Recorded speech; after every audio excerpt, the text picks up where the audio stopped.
Okay, welcome back to Pouur Decisions, where business law and wine meets. And today I have Bob Polk with Leisure Tours Cleveland, and I'm excited to be able to talk to you guys about this amazing business here Hi, in Sharice. Cleveland. Yep. Thanks for having me. Appreciate it. Of course, yeah, thank you. Sure.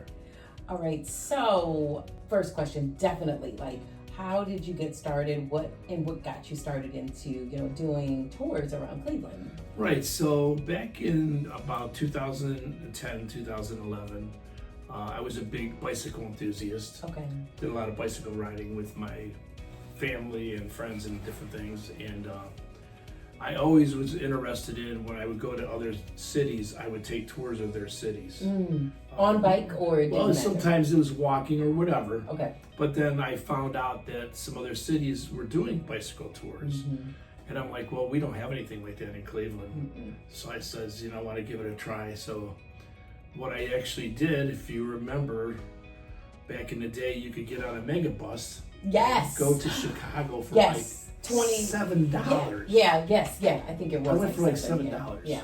And this was in 2011. And they were like nice buses too. They were pretty nice. They made like one stop in Toledo, Mm-hmm. and you were there in no time. And I was trying to kind of keep the budget down, so I stayed in a hostel, overnight. And then the next day I searched out. I knew they had a couple companies that did bicycle tours. Okay.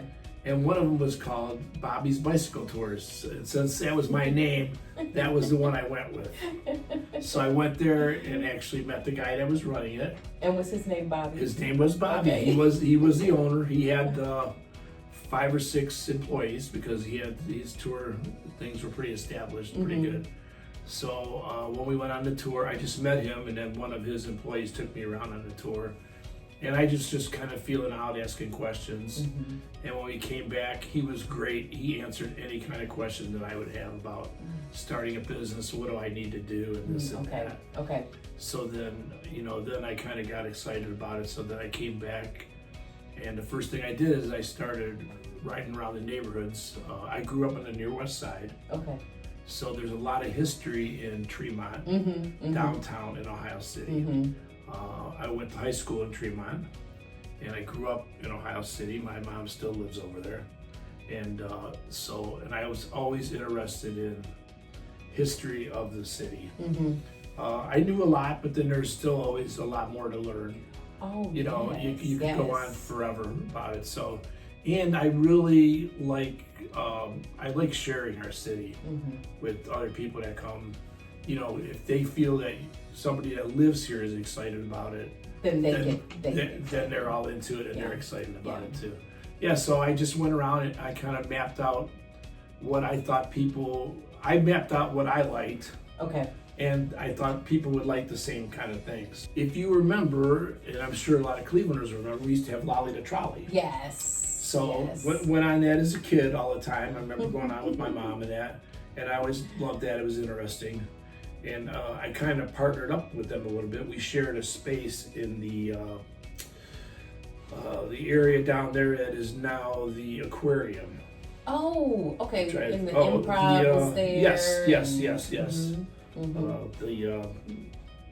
I can't remember exactly what it's called. It was by the stacks over there where the electric used to be down there. So I became friends with them. So I would kind of steer people their way, and then if they had some people that want to go on bike tours, they would do it back and forth. That's a nice partnership. Yeah. But then during the pandemic, they were a little bit older than me, and they had decided that they were going to retire, which a lot of companies did, because they were like, they kind of like worked all their lives. They're like, the pandemic was bad, but it was nice having some time off. Right.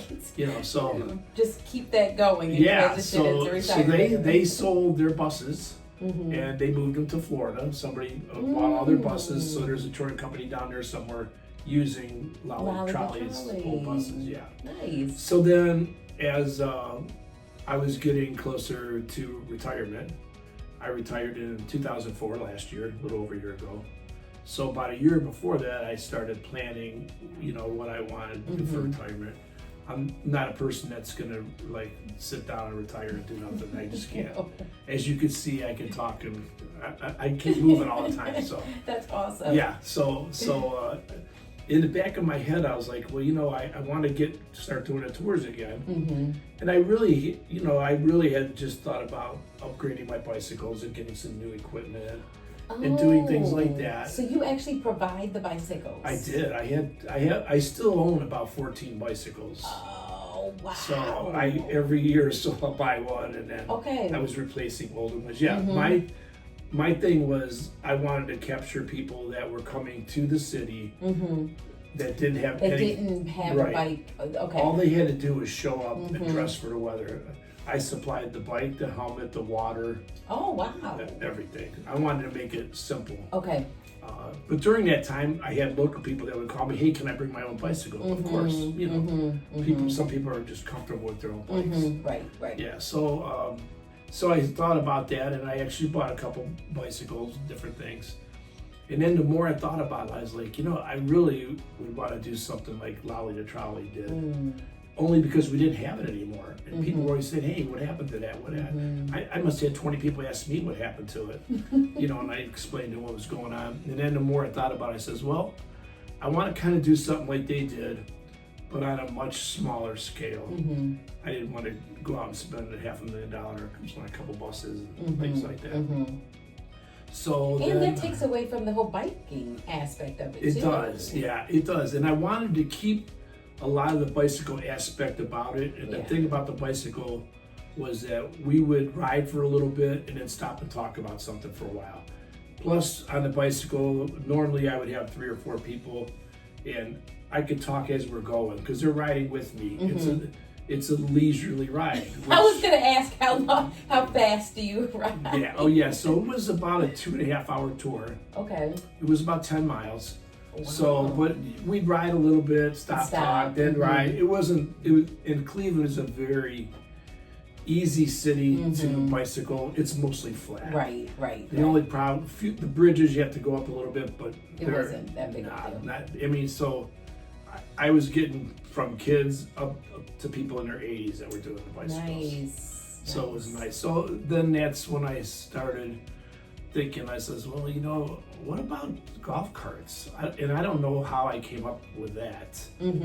But I just thought that would be something where I could kind of still take 6 or 8 people, but still keep it intimate, Really intimate, and personal. yes. Yeah. So And you have their captive attention because they're sitting right there on the golf cart. Right. Yeah. Right. And so, I kind of started looking around at golf carts, just scrolling through the internet, looking at different things, and the more I looked, most of them were just 4 and 6 seat golf carts. And I'm like, well, in order to make the business a little more profitable down the line, and to have maybe couples be able to come together, I ended up buying an 8-seat golf cart. Okay. So I did that. So then I started looking, well, what do I need to do to get this rolling? So then I called around a few places, ended up going down to City Hall. And as you know, and probably everybody else, City Hall is not always the place where things happen the fastest. So I just went and I just knocked on doors until I found somebody that knew a little bit about it. How long did that take? A couple weeks. Okay. Yeah, I went down there like 3 or 4 days a week for a couple hours in the morning, and I would just say, hey, this is what I want to do. And, who do I need to talk to? right, and that was one of the challenges. But the same thing happened to me when I did the bicycle tours because there was no bicycle tours in Cleveland. They had no idea what to do with me. Yeah. So how do I get a license? Right. There's what no do I like do? laws. There's nothing. There's nothing. So I ended up, when I got the bicycle thing, they didn't even know what to give me. So I got what's called a service vendor's license. I don't know if they created that or whatever, but it was a one-time purchase and I just used it. Well, and at least they were also working with you too. To make it like, we'll figure out something so you can do this business. Yes. What do you need to do it? What do you need to have on the city? It has to be street legal. It has to be just like a car. It has headlights. It has tail lights. It has a windshield. It has seat belts. Yep. So it's a vehicle. So you are allowed to. So legislation is getting worked on right now It's been a long process. I started in March of 2024. So it's been a little bit over a year and a half. Yeah. So we're getting down to the point now where it looks like it's going to take place. Okay. So I went ahead and bought the cart about 3 or 4 months ago. Oh. Because I got to the point where I think this is going to happen, but it might take a little bit longer. Yeah. Yeah. So. But you were confident enough that this is going to happen. I can invest my money. I was. Yeah. But yeah. There's a lot of hurdles, and we're still working over hurdles, but hopefully it's going to be voted on next week at the city council. Yes. And then then I'm like, well, I retired, so I don't really want a full-time job. So as I was doing these tours and practice, without my friends knowing it, I invited some of them and their wives on the tour of people that I knew that loved history, and they were also newly retired. And I thought, well, maybe they'll want to join me in this venture. Yeah. So that's what happened. Did you want to bring them on as partners, or? Well, not as partners. They're going to be my employees. Oh, okay. Yeah. Okay. So I recruited 3 of my friends. They're all recently retired. And one of my friends is Dave Obisco, and he's a big history person. And oh, that's perfect. It worked out. He could do it right now by himself. So basically, what I've been doing is taking them a couple times a week on tours. I let them drive and kind of do the tour as what they remember, and then I'll interject stuff. Okay. So they'll learn as they go. But I kind of gave them a little, not a script, but maybe 15 pages of things that dates. Talk about. Yeah, dates and what things that. And then I told them too, after a while, I go, I could see that a couple of them were nervous about it, which surprised me. But so I told them, I go, listen, you guys are just like me. You grew up in Cleveland. You were a Clevelander. You did stuff as kids. You talk to people. Yeah. I go, interject your own stories into the tour. I go, you have to make the tour your own.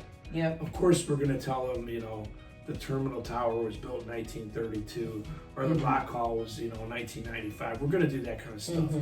But people resonate with, what you did when you were, when you were a kid, you were down here when this happened. One real quick story, I remember, and I think it was in 1983, they were filming the Christmas Story movie. Oh, yes. And everybody knows that story. Yes. So when we're downtown, in case you didn't know, the Christmas Story was filmed here in Cleveland. The Christmas Story house is in Cleveland. It is houses in Cleveland, and it gets toured by many, many people. I think it's probably more known in the Midwest.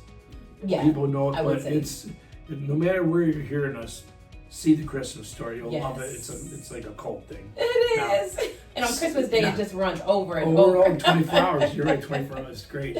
So my kids were very little at the time. I think my one daughter was 5 years old. The other one was 3 years old. And they were going to film. They're filming on Public Square and different things. So there's a part in the movie where they go to the Christmas parade. Yes. So they were filming this, and it was about midnight, 1 o'clock in the morning. Okay. Because of course the traffic flow and everything, and that was before they redid Public Square. So Ontario used to go all the way through. So it used to be 4 different quadrants, how it was normally set up. So I took my daughters. My wife thought I was crazy. She says, "Yeah, go ahead. I'm not going down there." So it was March. It was cold, but it was one of those years where we didn't have a lot of snow. So of course, the Christmas Story, you want to have snow in it. Yes. So they had the snowmaking machines all throughout Public Square, tested them out, blowing and everything. So they finally, it was about 1:45 in the morning, and we were part of the crowd.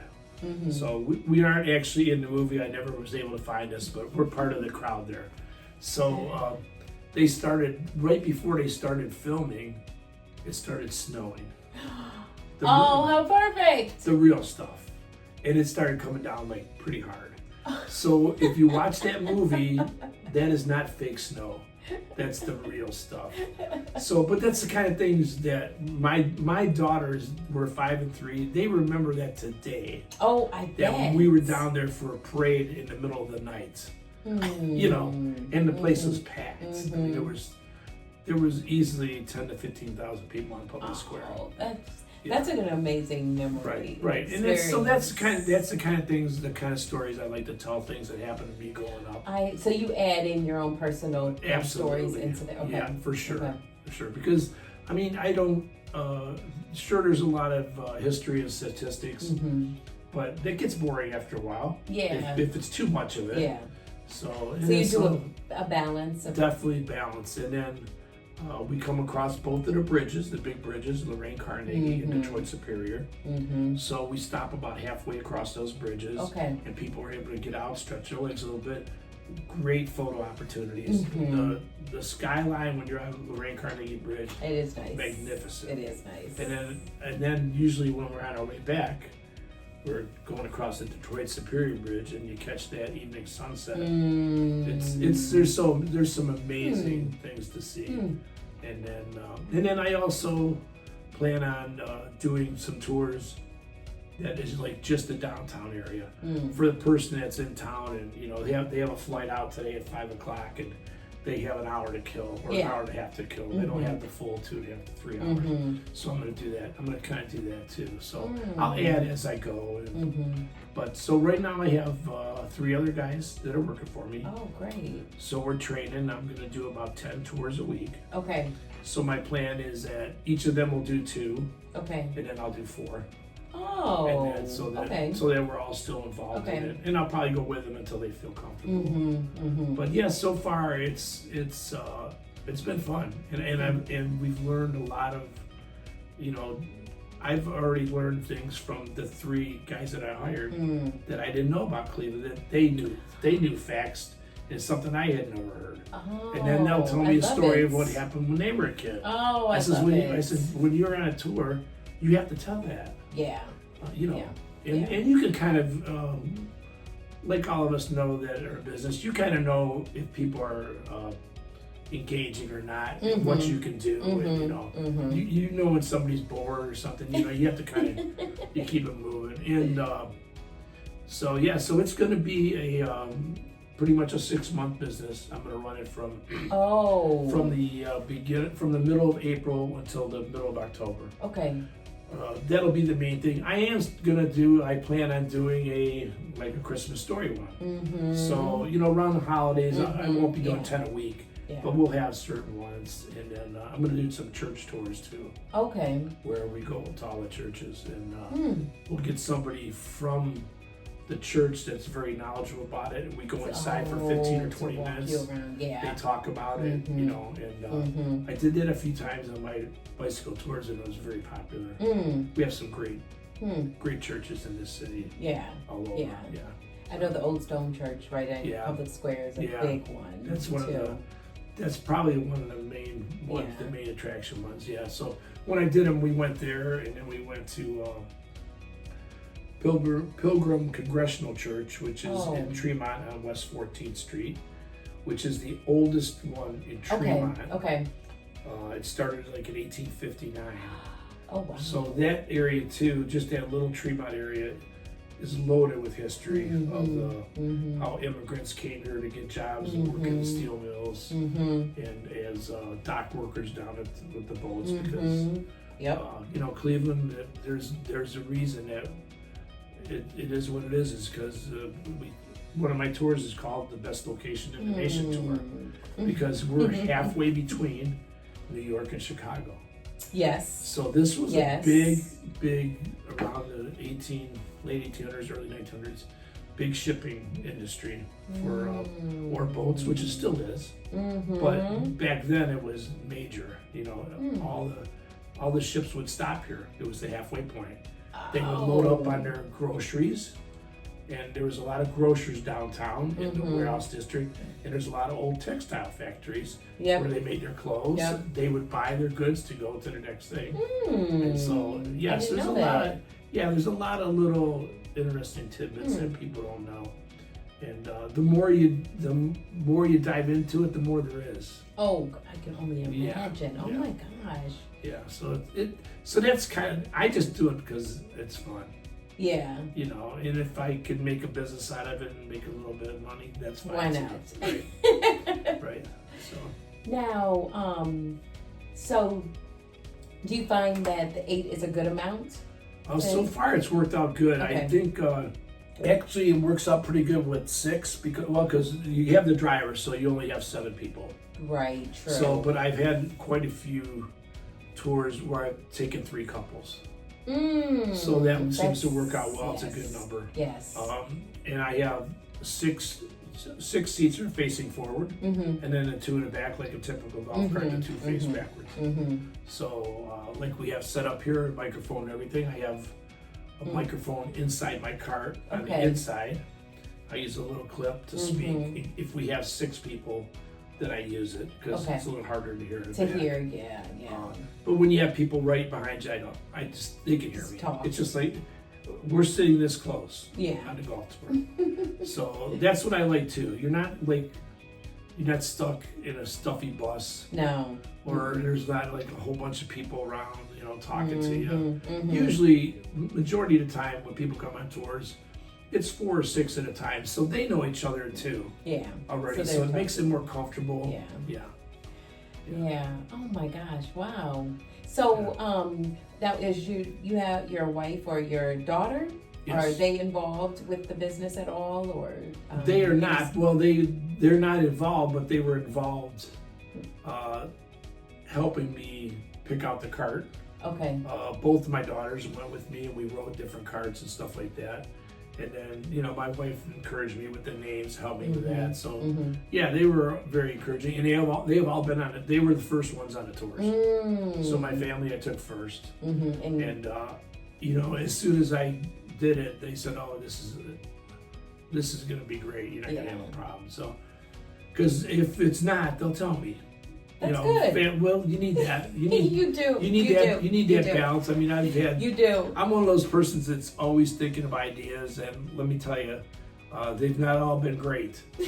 That's for sure. But when you got a good one, and they're willing to back you, and it propels you forward. You just want to keep going. Yeah. So they're all for it. So yeah, they help me.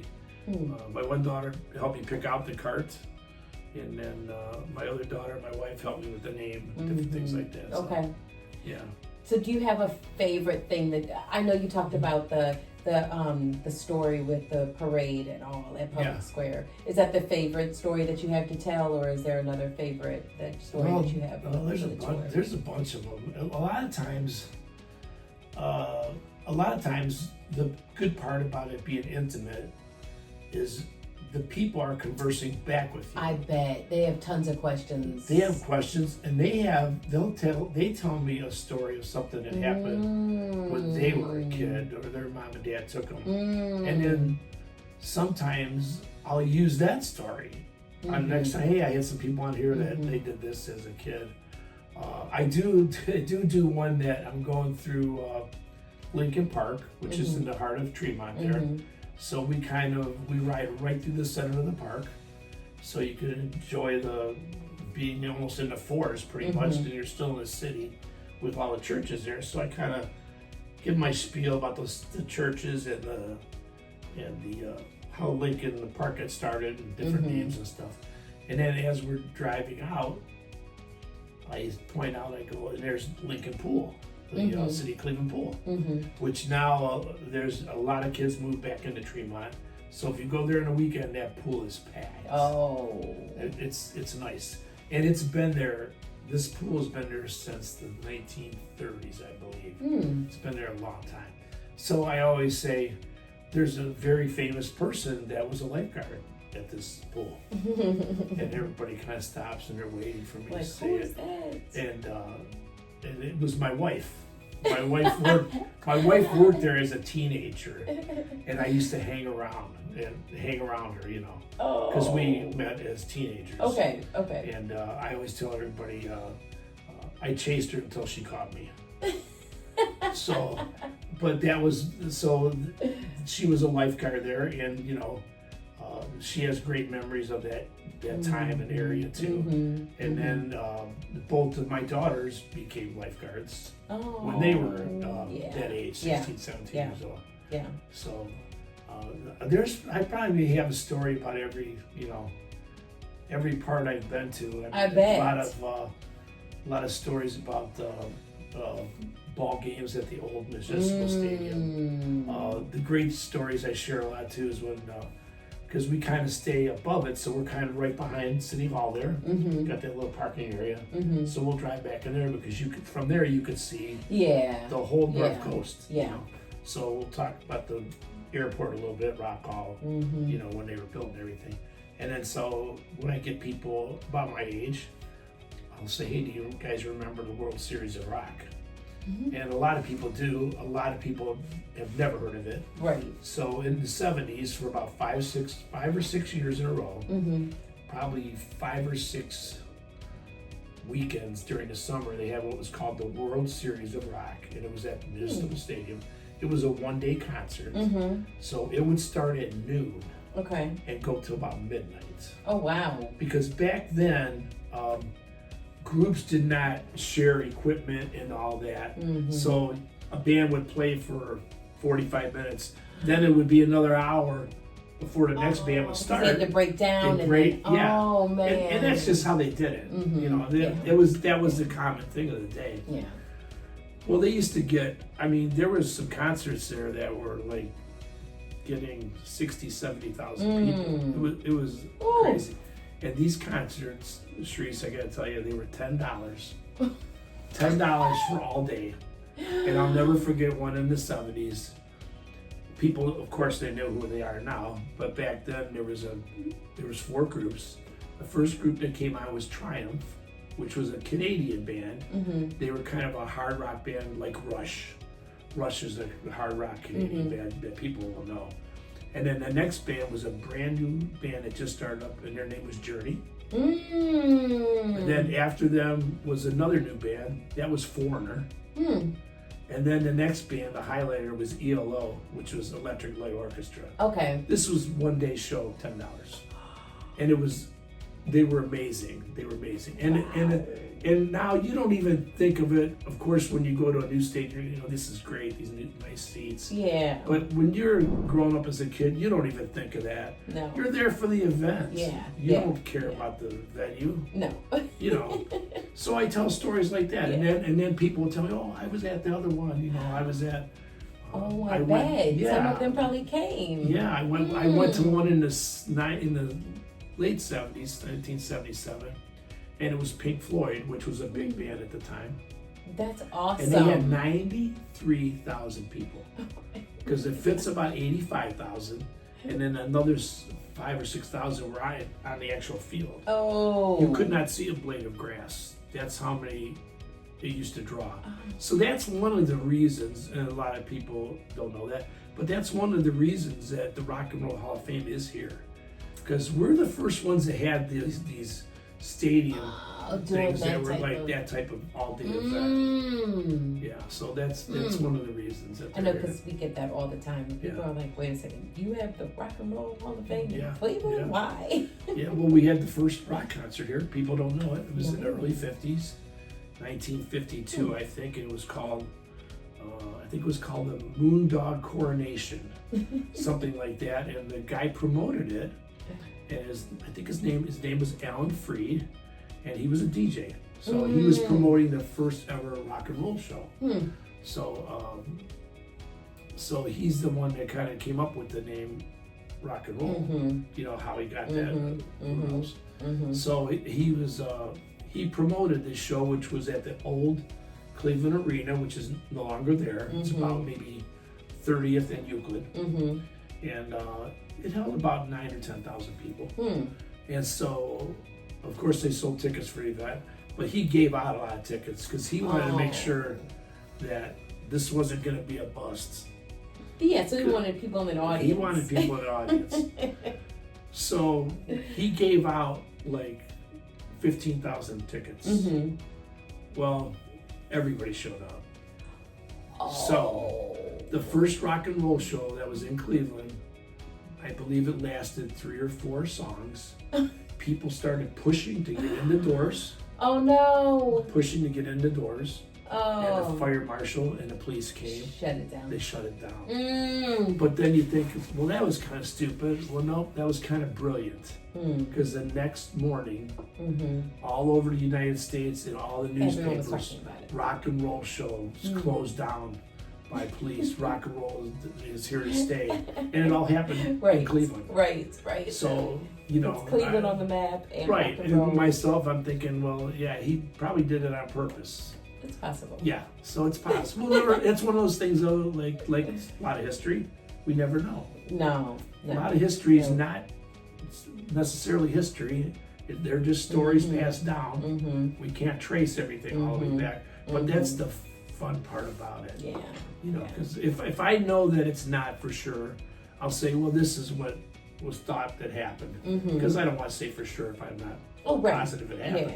Yeah. But there's still interesting things to know. Mm-hmm. Like just us talking about those few things, and that brought back that memory of that first rock and roll show that I had lost, but it's in here somewhere. It is. Yeah, so I do that a lot. So that's what kind of keeps the tours fresh.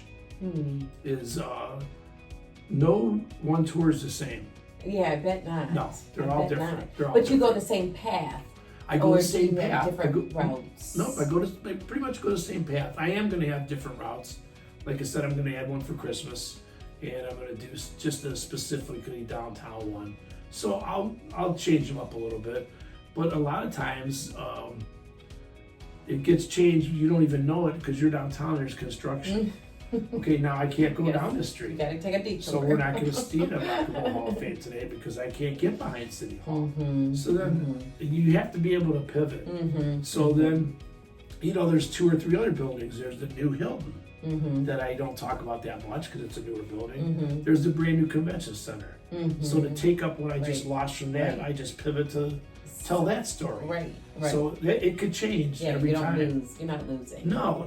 Like a lot of times, like we went by the convention center earlier this year, and there was a big event. There was like 20,000 people at this convention in the beginning of July, and you know, when everybody, oh, what's that? What's going on? You know, and you know, I knew what it was about, and then I could talk about the convention center. Right. It's been here. It's only been here 5 years. Right. But it's replacing the public hall, which is next door. And then when I say public hall, the first thing that pops in my mind, 1964.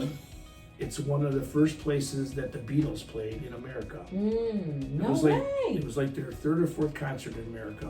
Oh, It was actually it was like just the anniversary was a couple days ago. I think it was September 15th of 1964. So it was like it's the 61st anniversary.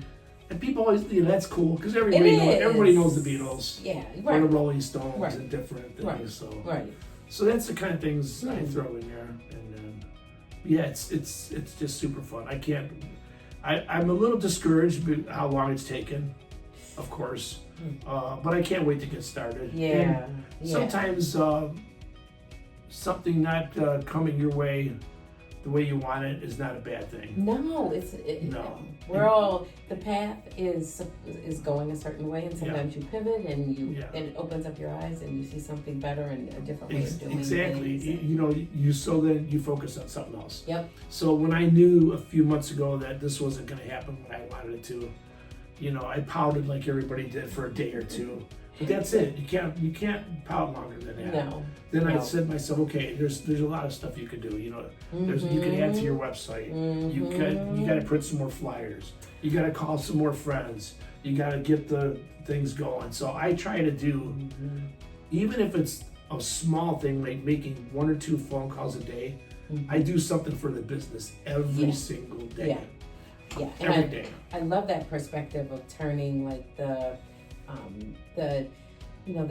you want, you know, things moving, and you're probably feeling like, oh my gosh, this is moving so slow, like I'm stuck. But turning that into, you know, propelling that energy into something productive for the business. So, because I mean, you're right. If you can reach out to more people, if you can market more, if you can focus on the website, these are things that are going to add to the business. And then those are things that when I do get started, Now I'm done with that. Yes. Now I can focus on what I really want to do. Yes. Yeah. And so I had one of those days a few weeks ago, and I called up one of my friends that was working with me, and I said, hey, I know we can't do the tours right now. I go, let's meet together. I have a garage in Tremont where I keep the cart, and I said, let's go through the route. Let's do some different things.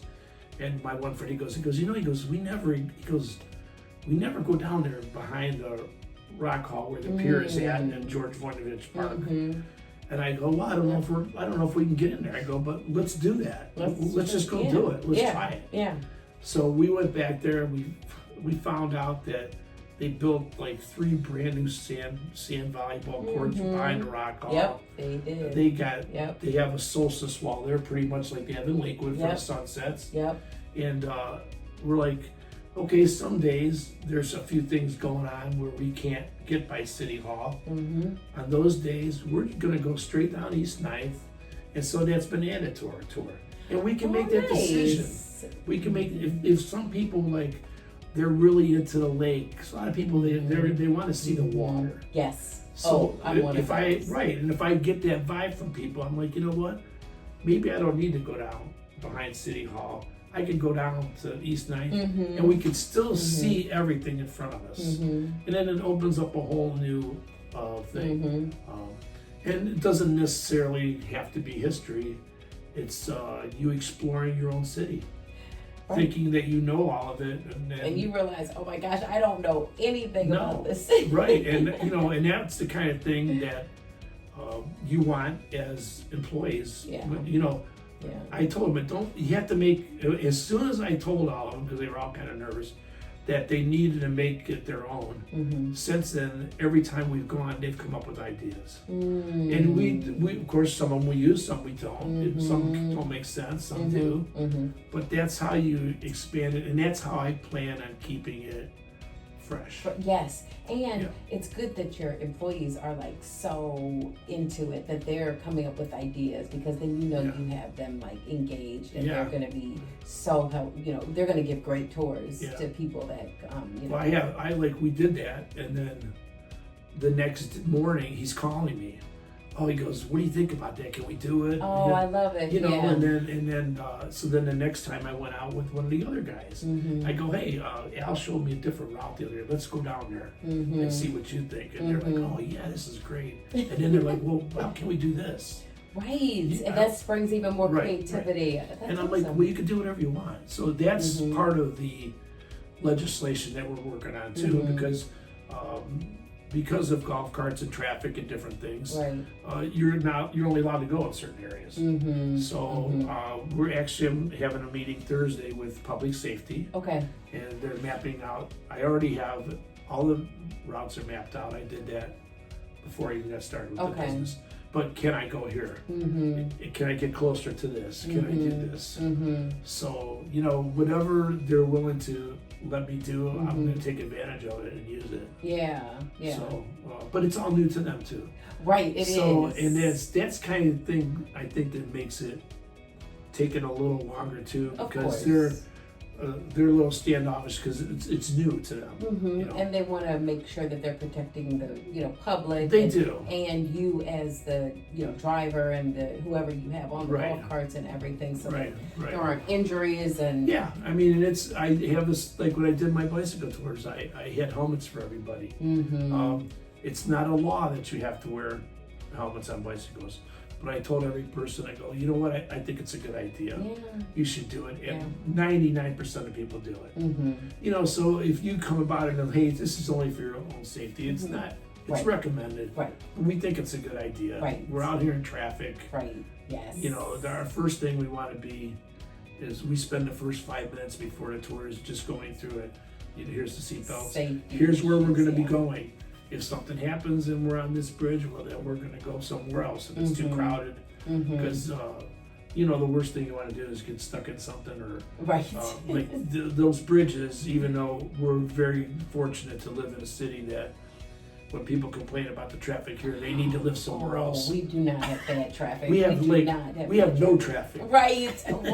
Yeah. Except for during a game or something. Right, and even then, it's still not that bad. But then you like those bridges, those bridges are 35 miles an hour. Mm-hmm. Well, nobody goes 35 miles an hour on those bridges.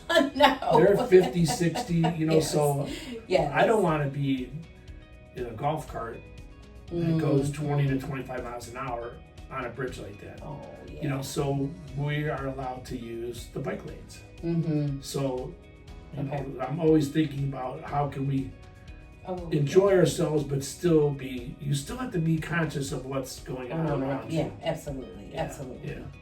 But it's fun. So that's my biggest one of, like you were asking, one of my biggest regrets and things is how long it took me, the name, that kind of thing. Okay, so a poor decision that you made with the business but you were able to overcome it. So that was with the name. It involved the name. It involved the name, and I don't know if this was so much a poor decision, but me thinking that it would not take this long to get it going.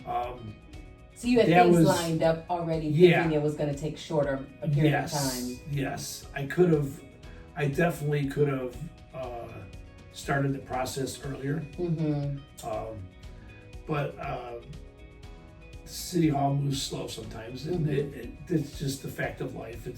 Cleveland's no different than New York or Chicago or Columbus, anywhere. No. They all move at that pace. But you have to be persistent. Absolutely. I mean, there was, like I said before, when things aren't going right, and like now that I know some of the players and the people in City Hall, I'll just show up at their office. I get do you have an appointment? No, I don't. But here's what I'm working on. I have legislation that says I just like to see the person for 3 or 4 minutes, and that's all I need. Good for you. Yeah. Right. I mean, it's like you call me to do a podcast and I stay at my house. Well, that's not going to work. I mean, you could do it, but this is how you should do it. We need to do things face to face. So, a lot of emails and phones never answered, never called back. Emails not answered. So I'm like, well, I'm just going to show up at your door. I mean, you know what? At first you think, well, why are they ignoring me? Well, maybe they're ignoring me, maybe they're not. Right. Maybe it's not personal. Right. It's not on their radar. They're ignoring everybody, or because they're working on something else. Right. So I just so the couple, and I knew a few people that used to be. I have a few lawyer friends.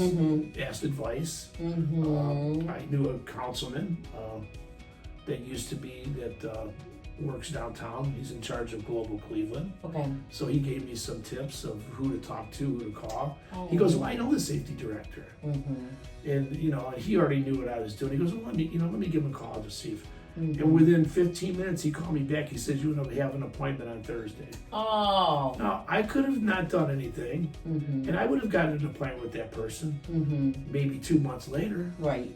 Or maybe not at all. Right. Or they would have said, who's this? I'm like, but it helps to know people. It does. For sure. It does. And like I said, it helps to just go when everything's not going the way you want. Like I said, try to do something every day. Yeah. Send an email, call somebody, work on a project, work on ideas for the future, or just go right down there and meet the people. And you go to find when you meet the people, most of the time they want to help you. Absolutely. Right. Absolutely. They just it's not on their radar. Right. And sometimes you have to put it on their radar. Yep. And if you're down there, it's your business, and you have more interest in it than anybody else does. Right. And I think it's. And it's not just for me. I think it's good for the city. I mean, we need it. Yeah. And then there's a couple other people that I know that are going to have golf carts on the street too, and they're going to do more of a point-to-point thing. You know, people are in a hotel, Like they want to go to a shuttling. dinner, or they came out of the Rock Hall, they want to go back to their hotel. They're going to a concert. Where can I eat? So I met him, and he's joined with me in this legislation, which helps to have a little bit more. And there's enough for all of us. You know, he's gonna do some tours too, but he goes, I hate doing tours. And I'm like, well, I'm not an A and B person. So he doesn't really want to do what I'm doing, and I really don't want to do what he's doing. So that works. Right. So we've already been referring each other, and it works out great. That's wonderful. Yeah, so don't be afraid to work with other people, because sometimes you have to be leery, because people will, you know, take your ideas and run with them, but sometimes you got to take the chance. Absolutely. Just gotta do it. Now, so what were you saying about the name? You came up with the name, and then you wound up changing it. Yeah, I came up. I didn't do a lot of. I didn't really do a lot of deep thinking about it. So sometimes it's like that. We just come up with something on the. I already had the name Bob's Bike Tours, so I just wanted to keep it, you know, Bob's Golf Tours, which is not very imaginative, you know, because it's not just that. It's more about. I want the people to know that when they come on these tours, it's a relaxing tour. So that's, and as I'm telling my wife that I just want people to enjoy themselves and relax. She goes, well, you want them to have good leisure time. And then I'm thinking, oh yeah. So then out of that comes leisure tours Cleveland. So I don't even have my name in it. I have leisure tours Cleveland. And that, I think in those three words, that says it all. Yeah, you know? well, and it's, you know, that's a process. And I mean, so many businesses go through the name changes. Yes, and I did. I went through the same thing that people went through with logos, changing logos. You know, I did one, and I'm like, oh, that's pretty good. Yep. And then I had a setback. Well, now you're gonna have to wait a couple more months for this. Then I went back and looked at the logo. Did I do that too fast? Turns out I did. I mean, it wasn't bad. It wasn't a bad one. Right. But then I researched and did some more, and I found a better one. You know, and there's so many resources out there to help you that are inexpensive. A logo is not an expensive thing. You know, for a couple $100, you could have a logo for your business, and you're not doing any other work. You give them the idea of what you're going to do, and they create it for you. So that kind of thing. You know, you can always go back and do it. So that's the part where we were talking about that the setback helped me. Okay. Because it made me stop and go back and look at that. Is it really right? Is somebody gonna see that? Are they gonna remember that? Or is it just kind of bland? You know? So that kind of thing. But, so that I like that process, going through it, but I'm about done with it. Yes. I'm ready to roll. Yes. So I'm ready to roll. So we're ready to have you doing the tours in Cleveland. So once we do get going, of course, Teresa, I'd like to invite you and a friend of yours to come absolutely. on a complimentary tour, so you can see what I'm doing. Oh my gosh, I want to so bad, because I want to learn some more about Cleveland that I don't know, and just experience it. Right, and then why we're doing that, you're going to tell me something I don't know. And then that's how it keeps going. Right, exactly. Yeah. Well, this has been so interesting, and I'm so glad to, have met you. It's interestingly, so I was out exercising, and that's how we actually met, because you were on the I think I was on the bike path. Yes, on the bike path. Yes. And stopped us and gave me a card. Yes. And I was like, this is a cool business. Right. So I'm so glad that we connected. Right. And that's what I'm doing now, still when I'm out. I always have flyers on me. I have business cards. Yep. And it's somebody, if we talk for a minute, hey, if you're interested, when you have time, or somebody coming to town, keep me in mind. It sounds like a little thing, but you'd be surprised once you get a few people to do it. Oh yeah, it blossoms pretty quickly. It does, yeah. Now, one thing that I didn't ask you about too, I know that you said you mentioned you did consult with some attorneys, friends, or anything. Were there any legal aspects that you encountered that just things that may be beneficial to someone that's listening, that's opening up a business or about to open a business? Well, you always want to be the legal part of it, probably the most that I have to worry about is insurance. Yes. Because I have people's lives in my hands, so it's a serious thing. You know, how much insurance do I need? You know, I asked a lawyer friend of mine, well, here's what they typically do. Because I'm not to the point yet where the city hasn't told me what I need. Because it's a new business, so that's what they're doing. What are we going to do? What are we going to do? Is this, are we going to treat it like a taxi cab? Where the taxi cab company had to have, I don't know, maybe $1 million per person? Who knows? So those things you got to think in your head all the time. And then, so when I found out, I was like, well, what's the holdup? Why is it taking so long? So I found out it had to go to 3 committees before it could go on a vote to city council. So it has to go to finance. So that's just the city protecting themselves. Right. Okay. Then it has to go to public safety. Right. Same thing. Right. Where are you allowed to take it? Who's allowed to go? Those kind of things. And then they send it to the law department. And the law department consists of, as you know, 3 or 4 different entities for one business. Well, then it goes to one lawyer. He looks at it. This is what we need. He signs off. Now it has to go to somebody else. Well, that's where it's been stuck. Okay. So I just found out yesterday that it has been signed off on. So now it's going to be put to a committee of 4 or 5 council people. They go through it, and then as long as that's good, then it goes to the main vote. Okay. So that's the last step. But and one of my friends that's helping me with the tours, he was a lawyer for the city of Cleveland. Oh, and he retired wonderful. 3 years ago. So as he came on board, he was the last one I brought on board. And I knew him, but I didn't know what he did. You know, he's just a casual friend. And, you know, he told me, and I says, you know, I'm starting this business. And then I took him and his wife on a tour, and they loved it. He was really interested, and I called him the next day and said, hey, Dennis, I'm looking for another person. Is this something you want to do? And he says, yeah, I'd like to try it.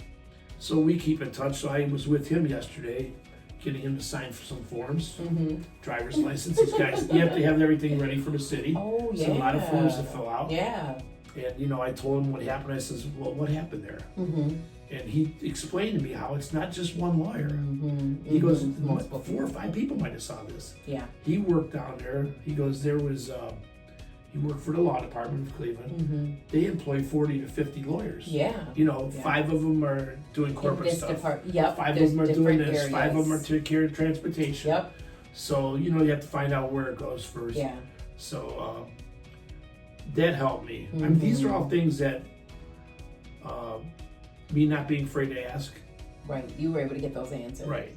That's what I like to tell people. Don't be afraid to ask. Don't be, if somebody doesn't answer your call, somebody doesn't, go down there and see the person. The worst they could tell you is no. Right.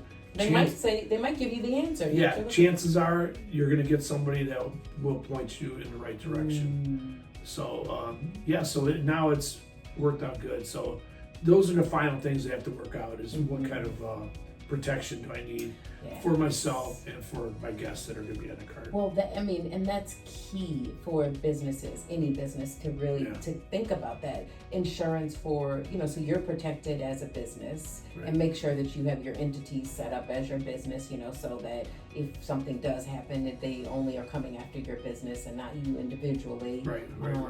And then your employees, they have to have valid driver's license. They have to have, all of the whatever other requirements are. There's a little bit of training involved and different things. They have their own insurance, and then they'll be under mine. Right. As employees of mine. Exactly. So there's a lot to consider.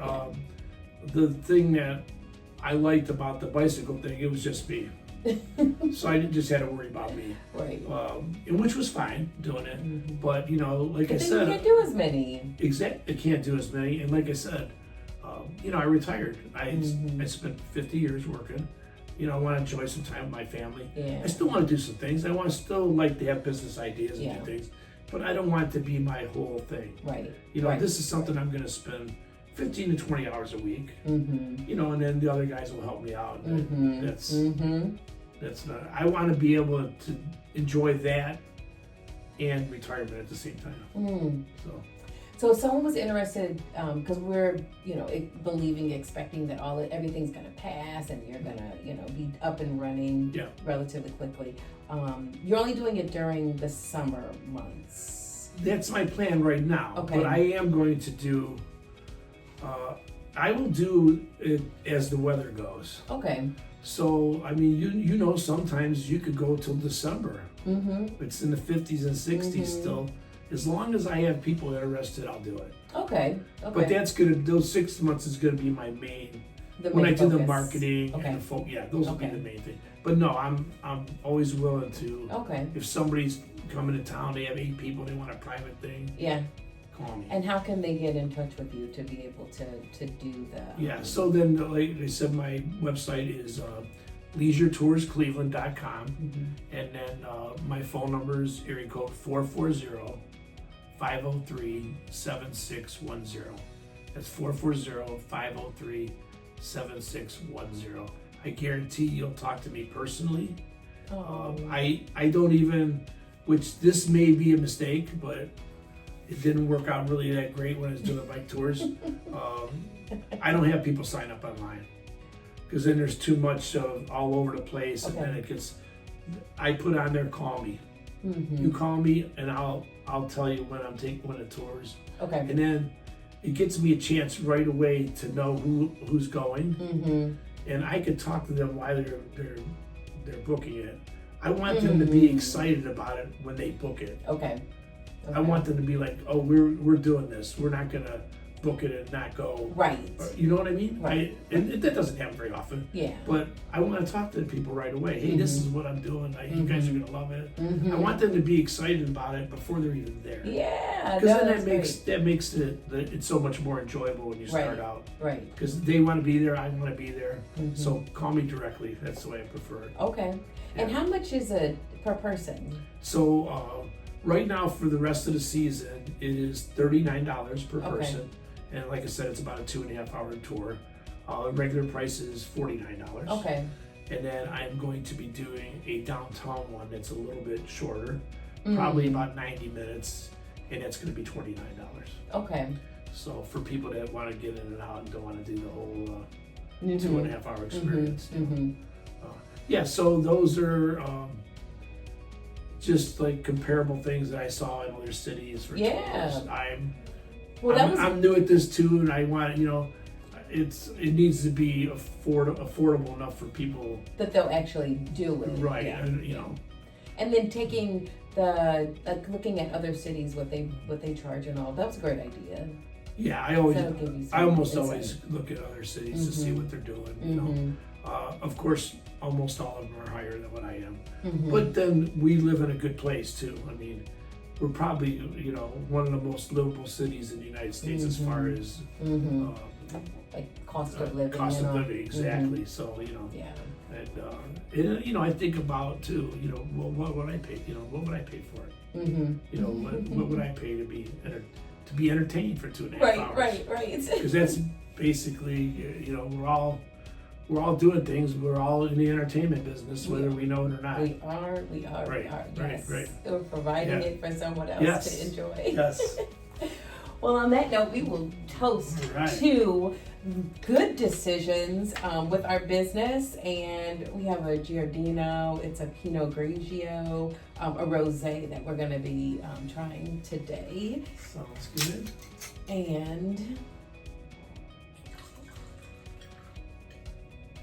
do some pours, and yes, we will toast to Leisure Tours Cleveland. Thank you, Bob, so much. It was so good to interview you and talk with you and learn more about it. So. Okay, sounds good. Thanks for having me. Thanks. Cheers.